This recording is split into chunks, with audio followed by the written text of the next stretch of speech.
ನಮಸ್ಕಾರ ವೀಕ್ಷಕರೇ, ನಾನು ಶೈಲಜಾ. ಇವತ್ತು ನಾನು ಹೀರೆಕಾಯಿ ಪಲ್ಯವನ್ನು ಸ್ವಲ್ಪ ವಿಭಿನ್ನ ರೀತಿಯಲ್ಲಿ ಮಾಡ್ತಾ ಇದ್ದೇನೆ. ಈ ಪಲ್ಯ ಅನ್ನ ಹಾಗೂ ಚಪಾತಿ ಜೊತೆ ಸೇರಿಸ್ಕೊಂಡು ತಿನ್ನಲಿಕ್ಕೆ ತುಂಬ ರುಚಿಕರವಾಗಿರ್ತದೆ. ನಾನಿಲ್ಲಿ ಎಳೆಯ ಹೀರೆಕಾಯಿಯ ಜೊತೆಗೆ 2 ಈರುಳ್ಳಿ, 2 ಆಲೂಗಡ್ಡೆ, 1 ಟೊಮೆಟೊ, 1 ದೊಣ್ಣೆ ಮೆಣಸನ್ನು ತಗೊಂಡು ಈ ರೀತಿಯಾಗಿ ತುಂಡುಗಳನ್ನಾಗಿ ಮಾಡಿಟ್ಕೊಂಡಿದ್ದೇನೆ.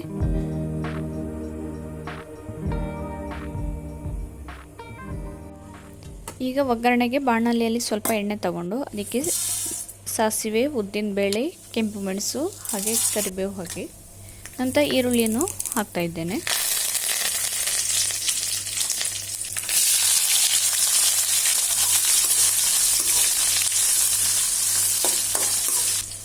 ಈಗ ಇದಕ್ಕೆ ತುಂಡು ಮಾಡಿಟ್ಟಂತಹ ದೊಣ್ಣೆ ಮೆಣಸು, ಆಲೂಗಡ್ಡೆ, ಟೊಮೆಟೊ ಎಲ್ಲ ಹಾಕಿ ಫ್ರೈ ಮಾಡಬೇಕು.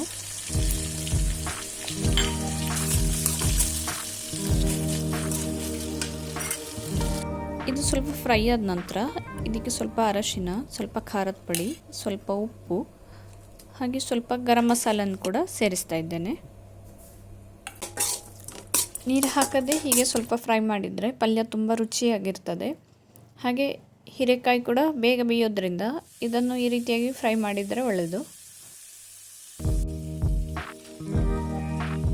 ಸಿಪ್ಪೆ ತೆಗೆದು ತುಂಡು ಮಾಡಿಟ್ಟಂತಹ ಹೀರೆಕಾಯಿಯನ್ನು ಸೇರಿಸಿ ಚೆನ್ನಾಗಿ ಮಿಕ್ಸ್ ಮಾಡಿ ನಂತರ ಅದಕ್ಕೆ ರುಚಿಗೆ ತಕ್ಕಷ್ಟು ಉಪ್ಪು, ಬೆಲ್ಲ ಹಾಗೆ ಸ್ವಲ್ಪ ನೀರನ್ನು ಸೇರಿಸಿ 10 ನಿಮಿಷ ಬೇಯಿಸಿದರೆ ಆಯಿತು. ಹೀರೆಕಾಯಿ ಬೇಯುವಾಗ ನೀರು ಬಿಡೋದ್ರಿಂದ ಇದಕ್ಕೆ ಜಾಸ್ತಿ ನೀರು ಹಾಕುವ ಅವಶ್ಯಕತೆ ಇಲ್ಲ.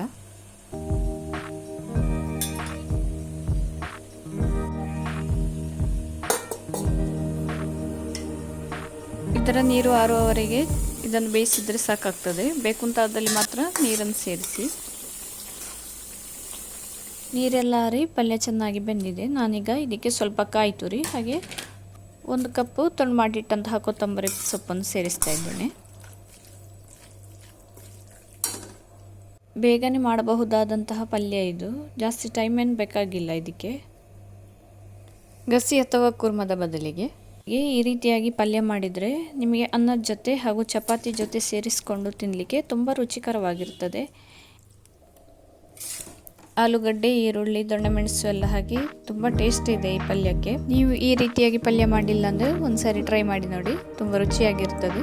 ಮತ್ತೆ ಮುಂದಿನ ರೆಸಿಪಿಯೊಂದಿಗೆ ಭೇಟಿಯಾಗೋಣ. ಧನ್ಯವಾದಗಳು.